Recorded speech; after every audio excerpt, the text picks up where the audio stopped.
Splitting money as part of your divorce is likely to cause the most stress and tension. So how does it all work, and is there a way to make it easier? What is a financial divorce? A financial divorce is a divorce where marital assets need to be split as part of the divorce process. Most couples will need to split finances because it's very common to pool money together when you're married or beforehand.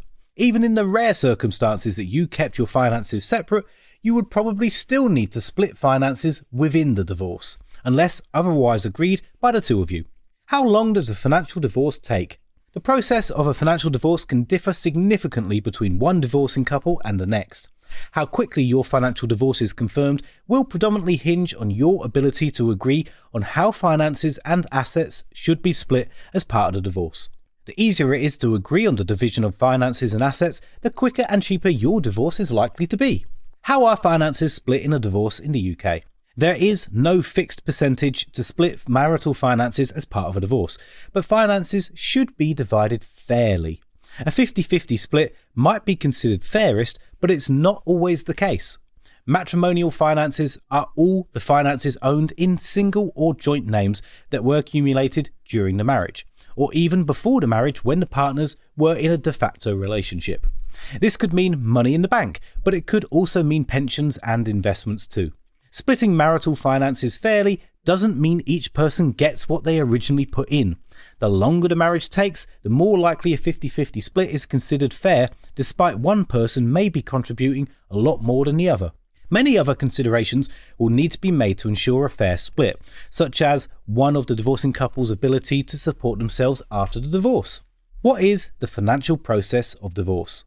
A couple getting divorced in England and Wales has an automatic opportunity to decide and agree on how the assets and finances should be divided. It's hoped that they can agree amicably and put their agreement in writing. This is supposedly more likely given that no-fault divorces have been introduced. However, there may be some things that cannot agree upon. In these cases, the couple can engage mediation services to get a third party to mediate negotiations for a fair outcome. But the mediator doesn't take sides or provide legal advice. If mediation doesn't work, there is one more step the divorcing couple could try before having to take court action. They could use collaborative law when solicitors from both sides meet to try and come to an agreement that works for their clients. If couples have at least considered mediation services as part of negotiations, which involves attending a meeting about mediation, they can choose to ask a judge to decide. The couple may not be obligated to consider mediation before taking court action if domestic violence has occurred during the marriage. How do courts decide financial settlements in divorce? To ask for a court to decide how money and assets will be divided, you need to apply for a financial remedy order, also known as the contested route. The judge will make his or her decision based on multiple factors, including the length of the marriage, the couple's age, the couple's ability to earn after divorce, property and money, predicted living expenses, and current standards of living. Each person's financial needs and responsibilities, each person's role in the marriage, e.g. the main earner or carer, and existing disabilities or health concerns if applicable. To get the courts to decide, there will be a court fee and you'll need to pay for legal support. The overall costs can run into the thousands and delay the divorce by many months. This is because there are multiple appointments taking place weeks apart before a court hearing where a judge makes a final decision.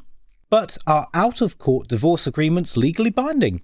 No, your agreement isn't automatically legally binding if you make an agreement on how to split finances without court action in England and Wales. To make the agreement binding, you must get a consent order. This is a court order that both people consent to be subjected to.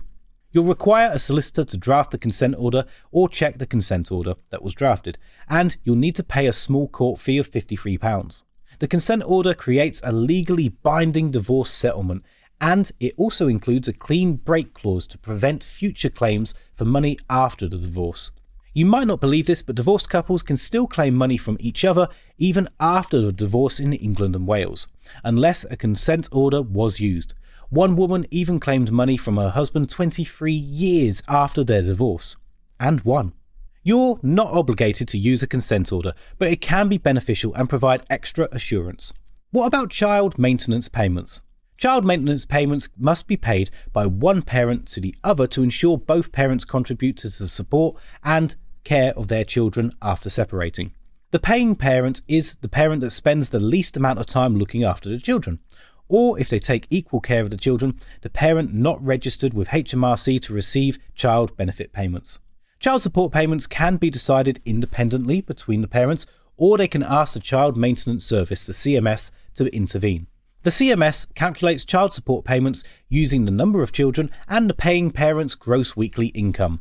But deductions to the amount will be made based on the amount of time the paying parent looks after the children and if they have existing child support agreements to care for children from other relationships. A consent order can include child maintenance payments obligations, but this is only legally binding for 1 year. Thereafter, the CMS can enforce payments if needed.